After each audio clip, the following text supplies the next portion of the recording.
제43장.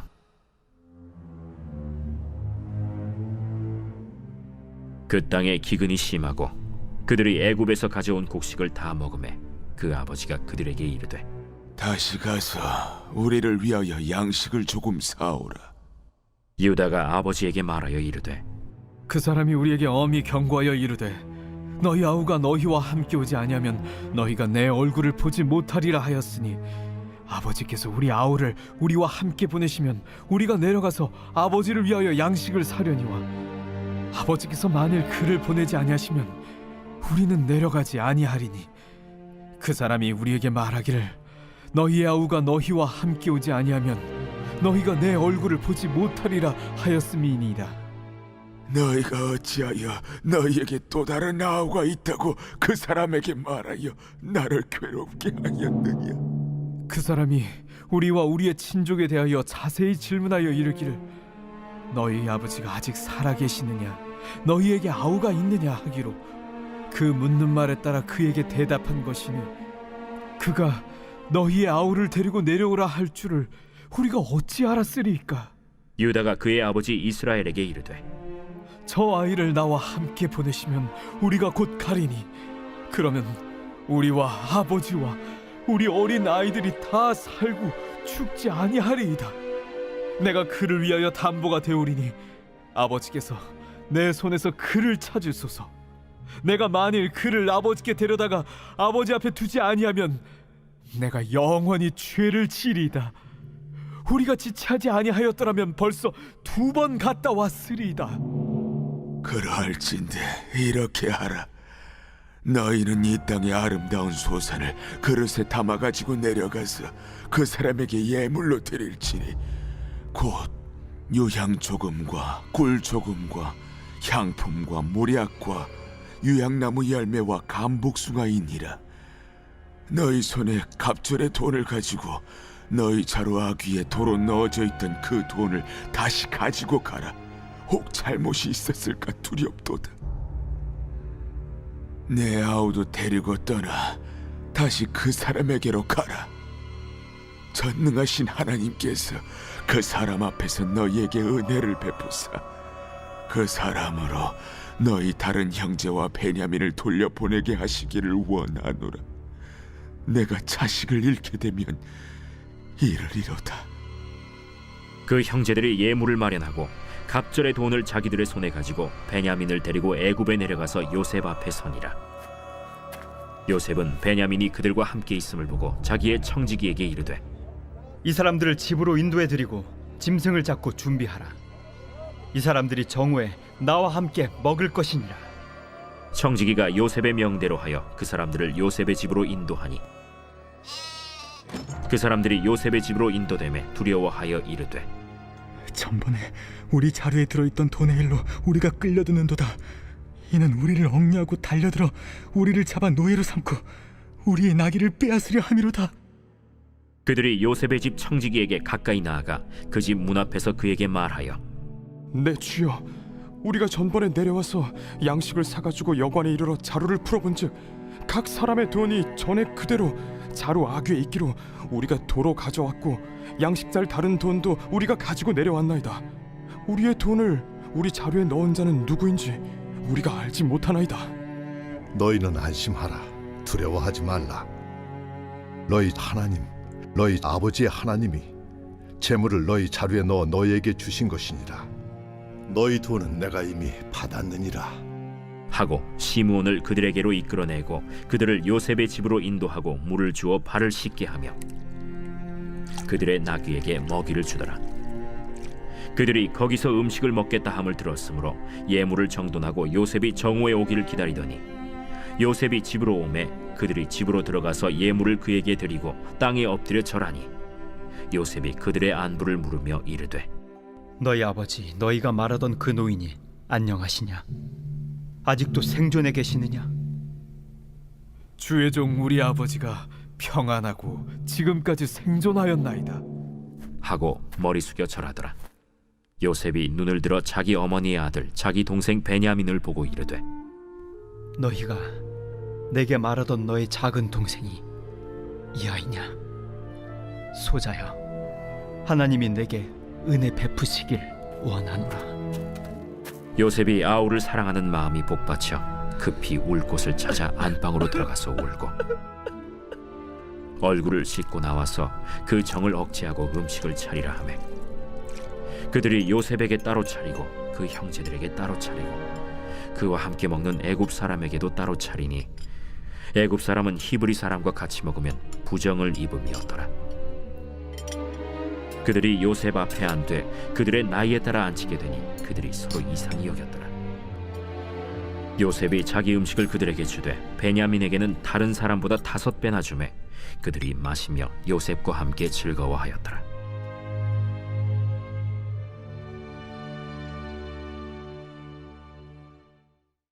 오늘 새벽에도 주님의 보좌 앞으로 나오신 성도님들에게 하나님의 은혜와 평강이 함께 하시기를 축원드립니다. 오늘 창세기 43장 함께 살펴보겠습니다. 창세기는 37장부터 야곱의 아들들에 대한 이야기가 등장합니다. 야곱의 10 아들들은 요셉을 시기하고 질투하여 그를 죽이려 하였다가 애굽의 종으로 팔게 되었죠. 애굽에 팔려간 요셉은 보디발의 집에 노예로 살게 됩니다. 하지만 그는 하나님 앞에서 충성되이 살아 그의 삶이 형통케 되어 보디발의 집에 가정총무가 되었죠. 안타깝게도 누명을 쓰고 감옥에 갇히게 되었지만 그곳에서도 사물을 잘 돌보는 또 감옥의 총무의 역할을 감당하였습니다. 그러던 중 술 맡은 관원장의 꿈을 해석해 주므로 그는 바로의 꿈을 해석하는 자리까지 오르게 됩니다. 그리고 그는 7년의 풍년과 7년의 흉년을 이야기해 주고 7년 동안 모든 곡식의 5분의 1을 저장하여 흉년을 대비하게 하지요. 이러한 대안을 제시함으로 그는 애굽의 국무총리까지 오르게 됩니다. 그 가운데 이제 형제들을 만나게 되는데요. 이 형제들이 10명이 찾아오게 됩니다. 자기 앞에 절하는 모습을 보고 그 다음 꿈을 생각하게 됩니다. 별과 달 그리고 해와 달 11별에 절하는 것을 그는 바라보면서 그의 동생 베냐민이 자기 앞에 절하는 것을 기대하게 되죠. 혹시 오는 길에 베냐민을 죽였을까 하여 형들을 점검하는 시간이 필요했습니다. 형들이 자신의 일로 오랜 세월 동안 괴로워하며 죄책감에 시달린 모습을 보면서 형들의 변화를 알게 되었죠. 그래서 한 명 시므온만 남겨두고 형들을 집으로 돌려보내게 됩니다. 그리고 온 가족들이 자신의 앞에 올 것을 기대하며 다시 올 것을 이야기하였죠. 베냐민을 데리고 내려가야 되는 형제들 아버지가 허락하지 아니하므로 시간이 오랫동안 지체가 되어 버렸습니다. 그러다가 이제 오늘 43장에서는 야곱 역시 먹을 것이 너무나 궁하여서 베냐민을 같이 내려보내는 결정을 하게 됩니다. 여기에 3절을 보시게 되면 유다가 아버지에게 말하여 이르되 그 사람이 우리에게 엄히 경고하여 이르되 너희 아우가 너희와 함께 오지 아니하면 너희가 내 얼굴을 보지 못하리라 하였으니 라고 되어 있습니다. 오늘 이 43장에서 야곱과 이야기를 하는 그 형제들의 대표성이 유다에게 있습니다. 그런데 42장 바로 전장에 보게 되면 형제들의 대표로 누가 나오냐면 르우벤이 등장합니다. 르우벤에서 유다로 그 형제들의 대표가 바뀌어 버렸습니다. 이 부분이 왜 이렇게 바뀌었는가? 오늘 이 42장과 43장에서는 이것을 해석할 수가 없습니다. 이것을 해석하려면 35장으로 가야 됩니다. 35장에 어떤 사건이 있냐면 르우벤이 자기의 아버지 야곱의 첩이었던 빌하를 동침하는 장면이 나옵니다. 그래서 아버지의 여자를 범함으로 인하여 그는 장자의 그 명분에서 제외되는 일이 벌어지게 되는 거죠. 그래서 오늘 그 35장에 그 사건이 있지만 그 사건은 35장의 그 시간 순서대로 존재하는 게 아니고 원래는 42장과 43장 요 사이에 르우벤의 사건이 위치해 있어야 됩니다. 하지만 창세기가 이 족장별로 이루어졌음을 말씀을 드렸었죠. 그래서 그 족장에 관련된 이야기는 한 곳에 모아놓습니다. 그래서 르우벤 사건이 왜 35장에 있는가? 야곱의 아내 빌하, 야곱의 첩인 빌하의 이야기가 거기에 엮여 있기 때문에 35장에 가 있는 것입니다. 이제 야곱의 아들들의 그 대표성은 유다가 갖게 되고 43장부터 뒤로는 형제들의 대표로 유다가 나서게 됩니다. 유다가 바로 그 르우벤 밑에 동생이냐? 그렇지는 않습니다. 르우벤이 있고 시므온 그리고 레위 그다음 유다입니다. 그러면 그 중간에 있는 두 명 시므온과 이 레위는 왜 제외가 됐는가? 그들은 세겜 땅에서 할례를 행하게 하고 세겜 사람들을 다 죽이는 크나큰 살인을 범하게 되었습니다. 그래서 자연스럽게 야곱의 입장에서는 장제의 명분을 줄 수가 없었던 것이죠. 그래서 르우벤과 대화했던 것이 이젠 유다와 대화하게 되는 대표성으로 바뀌게 됩니다. 우리가 지난 금요일에 보았었는데요.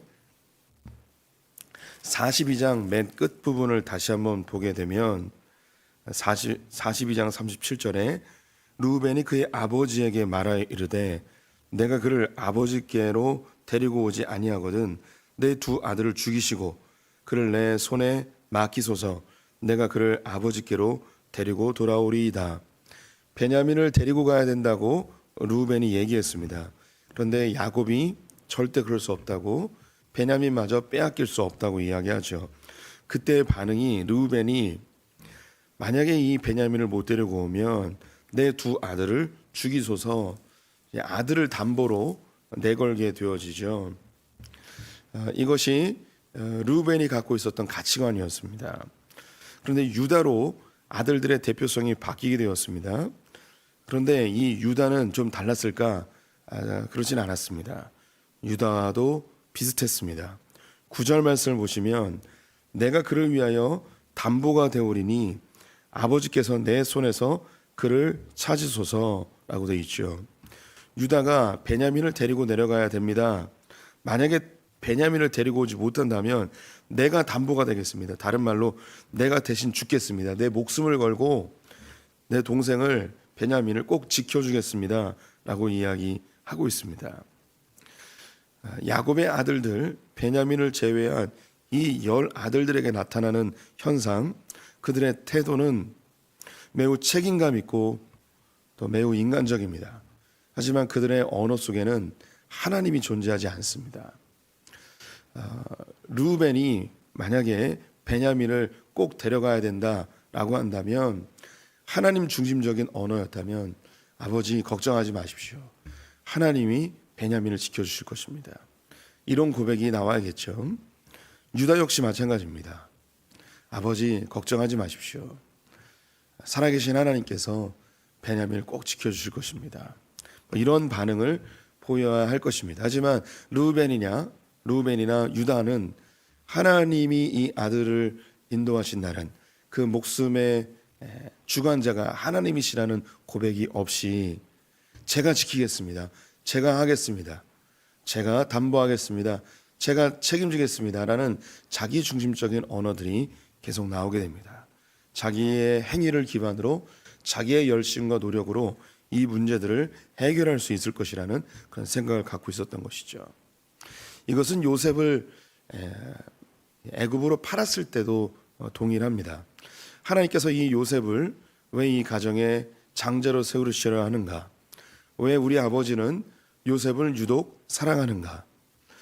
그 지나왔던 역사성과 아버지의 삶을 이해하거나 하나님의 관점으로 그 상황을 해석하려 하지 않고 단지 그들의 감정과 그들 자기의 시기 질투 그리고 르우벤의 경우는 이 요셉 때문에 나의 장제의 명분을 빼앗길 수 있을 것이라는 그런 논리로 상황을 해석하게 되는 거죠.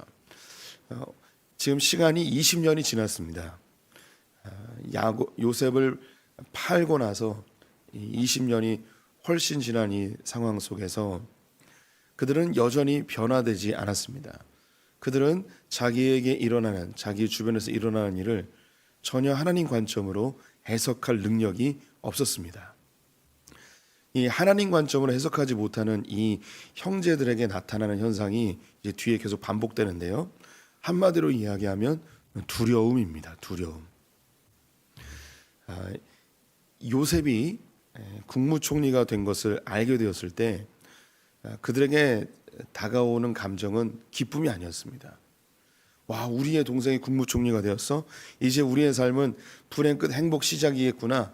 이젠 기근은 다 해결되고 우리는 이제 배 따시게 우리 편안하게 살면 되겠구나. 뭐 이런 생각을 전혀 하지 못합니다. 왜 하나님께서 자기의 동생을 애굽의 총리가 되게 하셨는지 하나님의 관점으로 전혀 보지 못합니다. 이제 며칠 뒤에 45장을 보게 되면 요셉이 설명해 줍니다. 하나님이 왜 자기를 요셉의 총리가 되게 하셨는지. 나를 애굽에 보내신 분은 형들이 아니고 하나님이십니다. 하나님은 우리 민족을 구원하기 위하여 나를 이곳에 먼저 보내셨습니다 라고 해석을 다 해줘요. 해석을 해줌에도 불구하고 그들은 하나님의 관점으로 그 상황을 보지 못하고 끊임없이 두려워합니다. 50장에 가게 되어지면 야곱이 죽습니다. 그리고 장례를 다 마치고 돌아오는 길에 형들이 두려워 떨고 있습니다. 그 두려워하는 이유는 뭐냐면 지금까지 우리를 죽이지 않은 것은 아버지가 살아계셔서 복수하지 않은 것인데 아버지가 이제 돌아가셨으니 애굽으로 돌아가자마자 이 요셉이 우리를 다 죽이겠구나. 그때는 요셉도 감정이 격해졌습니다.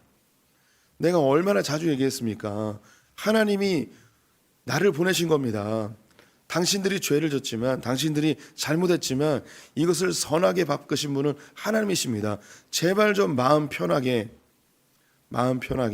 제발 살아주십시오라고 요셉이 좀 마음에 좀 화가 나서 이야기하는 장면이 50장에 나옵니다. 상황을 하나님의 관점으로 바라보지 못하면 인간에게 다가오는 것, 우리 성도들에게 다가오는 것은 두려움밖에 없습니다. 사실 우리의 삶의 전체를 돌아보고 또 앞을 내다보면 두려움의 연속입니다.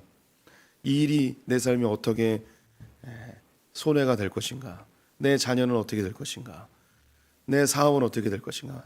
사실 하나님의 관점으로 보지 못하면 우리 인생은 다 두려움의 연속입니다.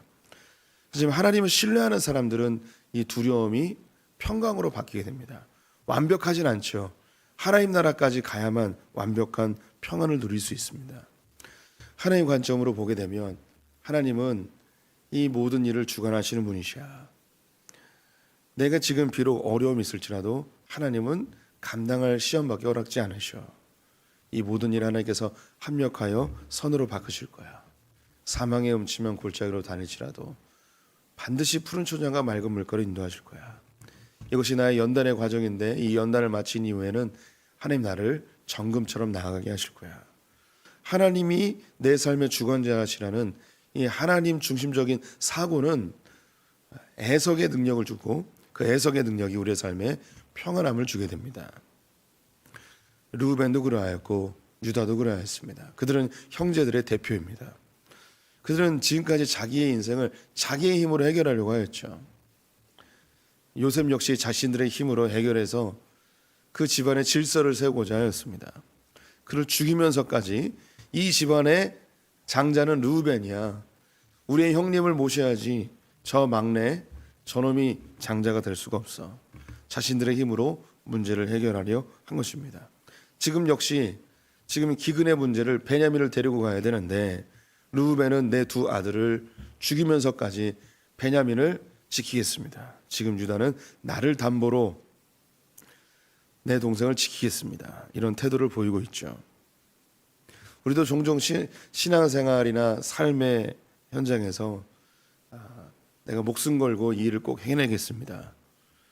그래서 그 일이 안 되면 정말 죽을 것처럼 행동하죠. 지난 며칠 사이에 초등학교 교사 세 분이 자살을 했더군요. 너무 안타까운 일이었습니다. 우리 성도님들, 이 자살을 하는 데는 여러 이유가 있겠지만 문제가 내 뜻대로 이루어지지 않을 때, 해결되지 않을 때, 그때 인간의 철저한 나약함과 무기력을 경험하게 됩니다. 그때 사람이 선택할 수 있는 마지막 선택지는 스스로 목숨을 끊는 것이라고 하더군요. 자기의 철저한 무기력 속에서 내가 아무것도 할 수 없다고 생각할 때 사람은 정신줄을 놓게 됩니다. 크리스찬이라고 예외일 수는 없습니다. 근데 여기서 해답을 가지셔야 됩니다. 하나님 중심적인 생각을 하셔야 됩니다. 하나님이 이 일을 나에게 허락하심은 하나님의 분명한 목적이 있다. 이 일도 하나님의 주권 속에 있고 이것을 허용하신 데에는 내가 이 일을 통하여서 하나님이 이루고자 하시는 어떠한 분명한 하나님의 이유가 있다. 하나님의 관점으로 우리의 고난과 시련을 해석해 주시기를 간절히 부탁을 드립니다. 하나님은 이유 없는 사건이 없습니다. 하나님이 허용하시는 데는 다 이유가 있어요. 여기서 제가 허용이라는 말을 씁니다. 하나님의 계획, 하나님의 뜻 이런 거 아니에요. 내게 고난이 오는 게 하나님의 뜻이다 이렇게 이해하시면 우리는 큰 어려움에 봉착합니다. 하나님이 허용하시는 거예요. 하나님 막으실 수도 있었어요. 그런데 하나님이 허용하심으로 인하여서 합력하여 선을 이루시는, 내 죄 때문에 일어나는 걸 수도 있고요, 다른 사람의 죄 때문에 일어나는 걸 수도 있고, 혹은 이 사회적 구조 속에서 일어나는 그런 고난일 수 있습니다. 그런데 하나님이 그걸 허용하신 거예요. 그 허용하시면 이유가 있다는 거죠. 그러면 반대로 야곱은 어떠한가? 야곱은 14절에 이렇게 고백합니다. 전능하신 하나님께서 그 사람 앞에서 너희에게 은혜를 베푸사 그 사람으로 너희 다른 형제와 베냐민을 돌려보내게 하시기를 원하노라. 내가 자식을 잃게 되면 이르리로다. 야곱은 다릅니다. 야곱은 베냐민을 너무너무 사랑했고 요셉을 잃은 것에 대한 그 반대 급부로 베냐민에 대한 더 지나친 애착이 있죠. 도저히 보낼 수 없었습니다. 이 베냐민마저 잃어버릴까 봐 두려웠습니다. 하지만 이 상황을 이끌어 가신 하나님을 보는 거죠. 이 베냐민을 보내지 아니하면 우리가 살 수 없구나. 하나님이 베냐민을 보내야만 되는 그런 상황으로 우리를 몰고 가시는구나. 하나님이 이렇게 몰고 가신다면 내가 어찌 하나님의 이 흐름 속에 내가 거역할 수 있겠는가. 하나님 이 아들을 보냅니다. 하나님이 무사하게 돌아오게 주시옵소서. 하지만 하나님께서 이 아들마저 잃게 하신다면 이게 하나님의 계획이고 하나님의 뜻이라면 내가 그 뜻에 순종하겠습니다. 야곱은 다르죠. 요셉도 그러하였습니다. 상황을 하나님의 관점으로 해석할 수 있어야 합니다. 절대 안 됩니다, 주님. 절대 이런 일이 벌어져서는 안 됩니다. 이게 아니고 우리의 감정이 있죠. 우리의 의지가 있죠. 안 되는 거 안 되는 거예요. 그런데 하나님이 나는 절대 안 됩니다. 절대 안 됩니다. 그러는데 하나님이 상황을 몰고 갈 때, 하나님이 어쩔 수 없는 상황으로 나를 몰고 가실 때 그때는 결단해야 돼요. 망할 것 같아요. 죽을 것 같아요. 다 잃어버릴 것 같죠. 이젠 끝난 것 같아요. 그런데 하나님이 상황을 몰고 가세요. 그럼 그때 결단해야 돼요. 주님, 나는 원치 않지만 내가 바라는 바는 이게 아니지만 하나님께서 이렇게 몰고 가신다면 하나님 분명히 계획과 뜻이 있는 줄 믿습니다. 하나님께서 어떤 일을 행하시려고 이런 상황으로 몰고 가시는군요. 이런 일을 나에게 허용하시는 데는 주님의 뜻이 있군요. 그럼 주님의 뜻대로 순종하겠습니다. 죽으면 죽겠습니다. 잃으면 잃겠습니다. 망하면 망하겠습니다. 이 하나님 나라 백성들이 갖춰야 될 태도입니다. 용서하고 들어주십시오. 소풍교를 일로 옮겨오는 데 있어서 얼마나 많은 반대의 소리가 있었는지 모릅니다. 저에게 찾아오셔서 어떤 분은 이렇게 이야기했습니다. 목사님, 교회 이렇게 반으로 나누면 둘 다 망합니다. 절대 안 됩니다. 얼마나 많은 이야기들을 들었는지 뭐다 이야기할 수는 없습니다. 그런데 우리 뭐 성도님들이 다 아시듯이 주차장이 폐쇄가 되고 교회는 성도들을 감당할 수 있는 그런 공간이 안 되고, 그리고 그곳에 계속 머물러 있는 것은 교회가 급속히 노화되어지는 것이 목회자의 눈에 다 보이고 있었습니다. 하나님께서 주차장을 폐쇄시킨 그 상황에서 하나님이 분명히 소풍교회에게 하시는 메시지는 분명했어요. 뭐 교회를 새로 건축할 수 있는 것도 아니었고, 새로운 건물을 살 수도 있는 게 아니었고, 이 또 하객동에 있는 건물을 또 그곳에서 생활하시는 그 성도님들의 그 정서적인 부분도 있고, 여러 가지를 고려했을 때 분립이 최고의 해답이라고 생각을 했습니다. 하나님이 소풍교회 안에 이런 분립의 길을 걷게 하시는 그 상황 속에서 이 상황은 하나님이 인도해 가시는 거구나, 하나님이 이끌어 가시는 거구나. 뭐 현장에 있었던 분들도 있었지만 교회 분립을 적극적으로 반대하여서 한 번에 재직회가 완전히 파행이 된 적도 있었죠. 그때 저의 기도는 하나님, 이 분립 안 되면 나 혼자 나가겠습니다, 이거였습니다. 공개적으로 이야기한 건 처음이네요. 뭐 하나님, 뭐 이게 망하면 망하고 죽으면 죽겠습니다, 뭐 이런 각오로 했죠. 하나님이 몰고 가시는 상황 속에서 답은 그거밖에 없었어요. 근데 많은 반대 소리들이 있었죠. 그 결과 이제 우리는 여기에 와 있습니다. 제가 하나님의 관점으로 모든 걸 해석한다는 이야기는 아닙니다. 하지만 이 교회 분립 속에서 하나님이 역사하신 것을 우리는 눈으로 똑똑히 보고 있죠. 우리가 판단할 때 이건 아니야, 이러면 망해, 이거는 끝나, 이러면 다 죽어, 뭐 이런 생각이 들 때가 있습니다. 하지만 하나님이 우리의 삶을 몰고 가실 때가 있습니다. 인간적 눈으로 볼 때는 다 끝난 것 같지만 하나님의 눈으로 보면 그것이 새로운 사는 길이 될 때가 많이 있습니다. 아니, 그게 분명히 사는 길입니다. 하나님이 인도하시는 길이 우리가 유일하게 살아가는 길이 되는 것이죠. 다 재물을 잃어버릴 수도 있습니다. 하지만 영혼이 살아갑니다. 다 망하는 것 같습니다. 하지만 우리 가족이 구원받는 길일 수 있습니다. 내가 다 갈기갈기 찢겨져 만신창이가 되는 것 같지만 그것이 하나님께 영광이 되는 길이 될 수도 있습니다. 야곱의 아들들은 인간의 눈으로 상황을 판단했지만 야곱과 요셉은 하나님의 눈으로 상황을 봤습니다. 근데 중요한 거, 역사는 하나님의 관점으로 해석하는 사람들을 통하여서 흘러가게 되어 있다는 거예요. 왜냐? 하나님이 역사의 주관자이시기 때문에 하나님이 가는 길을 좇는 자가 그 역사에 발자취를 남기게 되는 것입니다. 우리 성도님들의 삶 가운데 하나님의 눈으로 우리의 삶을 해석할 수 있는 능력이 더 풍성해졌으면 좋겠습니다.